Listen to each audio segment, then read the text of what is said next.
Welcome to Man Does Tech, where I solve the problems you didn't even know you had. You start by gathering essentials: an active phone number that can receive an SMS verification and a PC with Chrome. Next, download and install a reputable Android emulator like BlueStacks or Knox. These let you run WhatsApp without scanning a QR code. Once installed, open the emulator, sign into a Google account so Play Store works, and make sure virtualization is enabled if the installer asked. This prepares your machine to receive and run WhatsApp like an Android device. You now install and activate WhatsApp inside the emulator. Open Play Store, download WhatsApp Messenger, and launch it. When prompted, enter the same phone number you control. WhatsApp will send a 6-digit SMS or call for verification. Once you receive the code on your phone, type it into the emulator exactly as shown.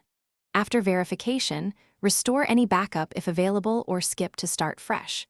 This gives you a full WhatsApp client running on your PC, bypassing the need to scan a web QR code.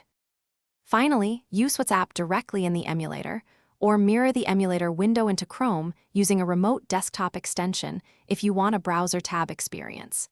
Make sure you grant notification and contact permissions inside the emulator so messages and names display correctly. Once done, keep the emulator updated and sign out only when needed. If verification fails, make sure the number format includes country code, restart the emulator, or request the call option. Those steps usually resolve most issues quickly. Thanks for watching. If you found this helpful, don't forget to like and subscribe.